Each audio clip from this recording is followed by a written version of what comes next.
going back to what Nikita was asking, I think that it's really important for all of us to do the best we can to be as centered as possible, to make sure that we're breathing, to recognize that we can't fix every person's issue with us or issue with themselves, and to make sure that we actually take the time to take care of ourselves and our souls. Thank you. Thank you very much for that. That was really informative. I'm learning so much, and thank you because we're working individually, like Congressman E. Shirley Chisholm was also part of the Yard People, part of the group that we grew up with, but they were individuals, and this is very, very different. This is very different. This is collective. This is a group. And one last thing, it reminds me when I was doing research on the Maroons in Brazil, and I asked them, I said, who are your heroes? And he said, anyone who resist. And I said, who are your leaders? And he said, everyone that sits in the circle. So thank you for reconnecting me with those memories and insights, and for your teachings. Yes, and as we have heard from all of our guests, I think we'd like to just hear some just concluding remarks that we would get from our panel and from our guests as we turn it back over to Shalee. So why don't we just continue to hear from Isaiah? Any concluding remarks about what you heard today? Actually, Dr. Arunga, we do have one other guest. Oh, do we? Who is just that person? Yes, one other guest.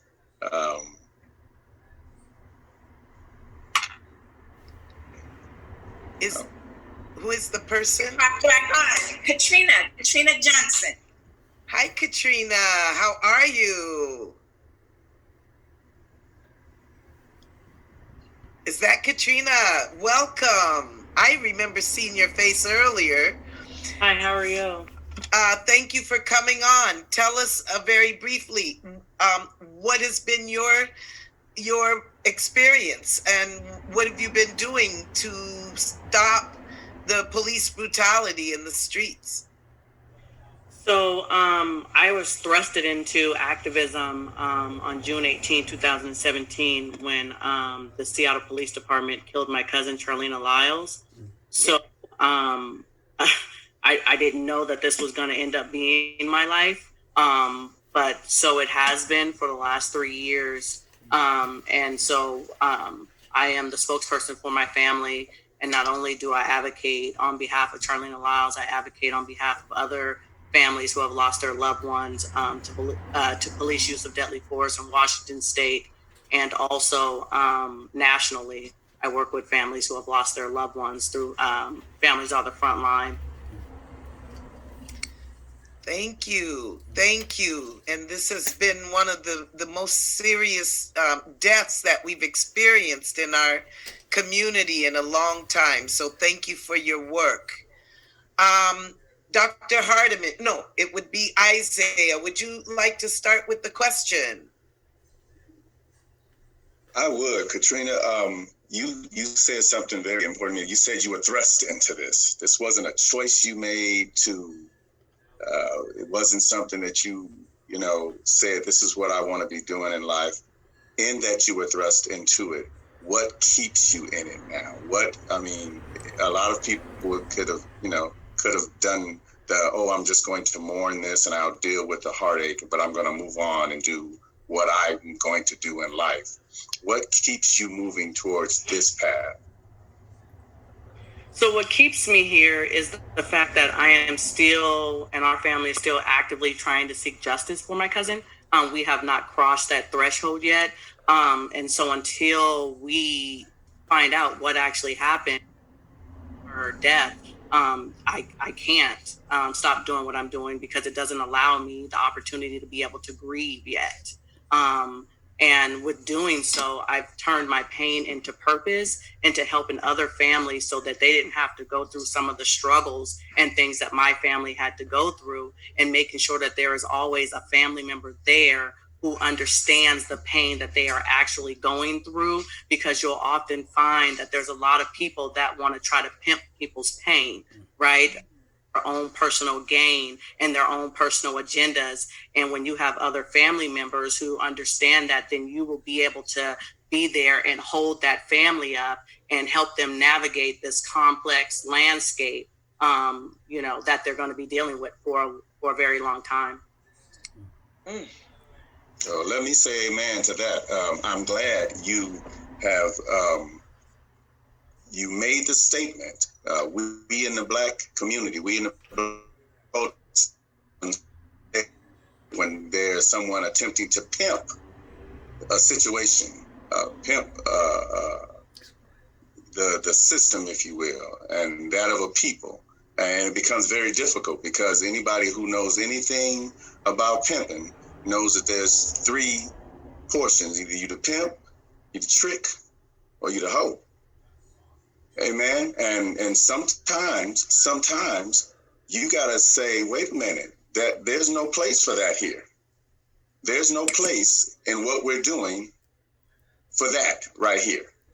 Absolutely. So I appreciate that. I appreciate that you spoke up on that, because again, as Brother James Bible was saying as well, there are those out there with different agendas.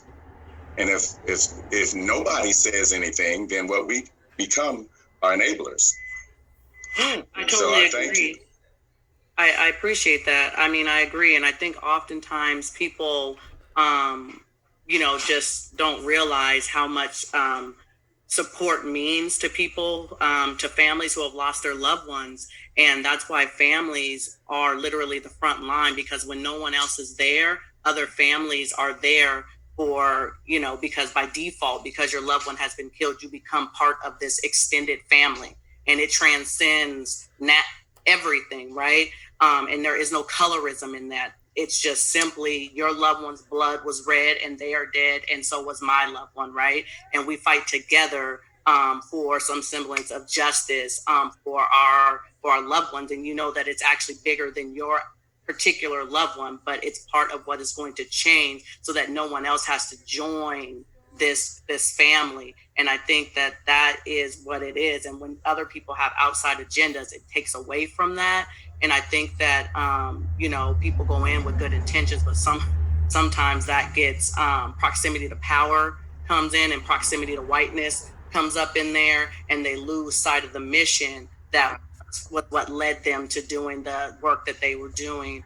And I am just here to simply do the work. I don't have to be in front of a podium. I don't need a mic. All I want to do is show up for families and do rapid response for families to get to them all across the nation and within our state, to be there, to lay hands on them and to help them, navigate these. And I don't feel the need to tout myself for what I do or the other people that help me. It's what I should be doing. It's what other families are already doing.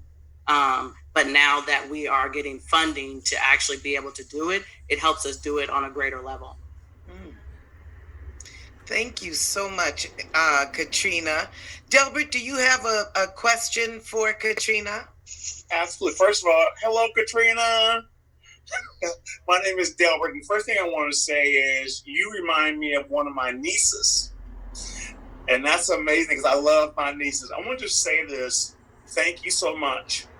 There's this phrase that many are called, but few are chosen. Mm-hmm. You talk about being thrust. So I want to say ashe to you embracing the calling in your life. And please know that you're not alone. We have just met, and I would love to find out more about you and how I can support you.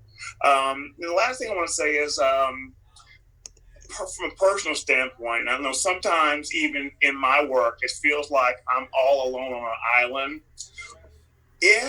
Are there any barriers that you've seen or experienced in regards to the Black community regarding what you want to see change as it relates to what's happened with your family? The only barrier that I think, and I appreciate all your kind words, the one barrier that is having our people actually show up.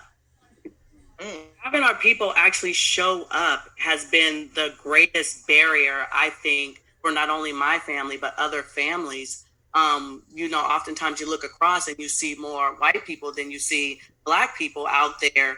And it's like, you do know if nothing changes that you definitely could and likely will be next. We're not fighting only for our loved ones. We're fighting so that you don't ever have to feel the pain that we feel. And we need you to step up and begin to fight for your own life, because our loved one's life is already gone, and we need families and we need other folks in the community to really understand that, and show up for those families. Show up for, your family, and the fact that you don't ever want them to have to go through this.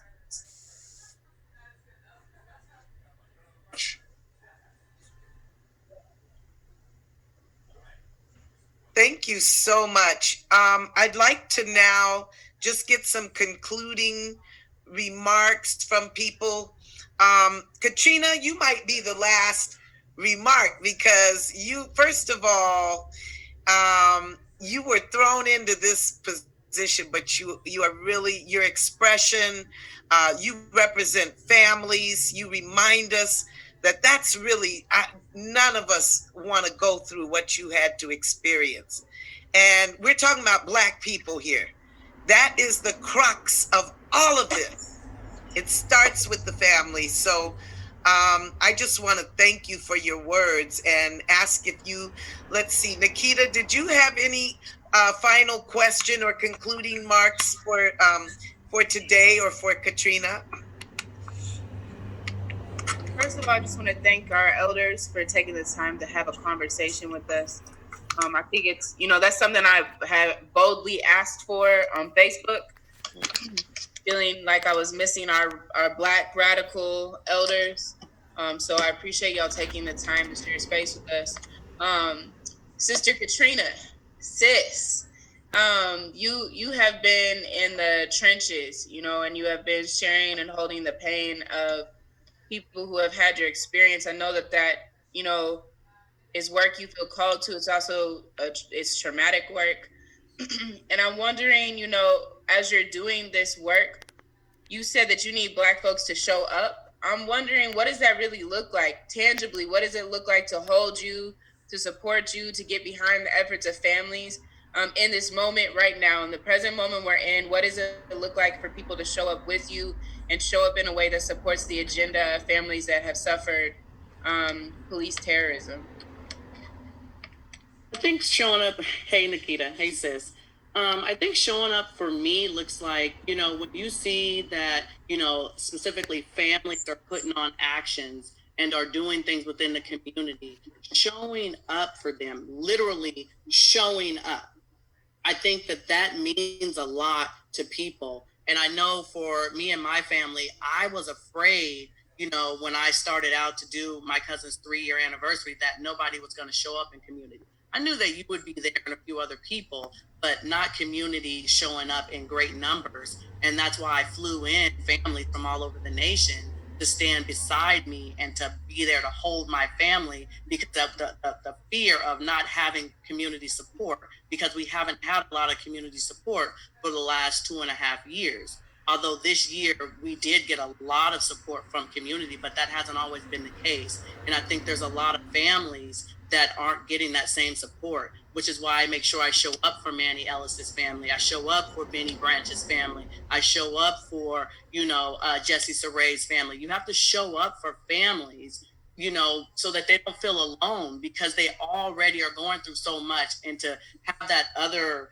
weight on their shoulder, to feeling like they're in this all by themselves, just further, just makes them, feel like their loved one wasn't important and they are not important. Can you say what that looks like in between actions? What does it look like when you're not having a 1-year anniversary for community members to show up with families? Checking in with, we're out there all the time, checking in with families, you know what I mean? Asking them if there's anything that somebody sent me Venmo for self-care. They sent me some money for self-care just recently. I was like, okay, that works. I'm going to make sure I do that.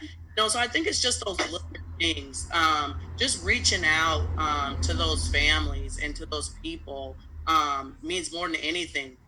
whether it just be having a few kind words to say to those families, via Facebook or, whatnot. I mean, I'm pretty public, so it's not that hard for everybody to find me, but, connecting with other people that can put you in contact with those families means a lot to them. And I think that those are ways in which families can show up. I don't care if you want to cook a meal, write a letter, whatever is on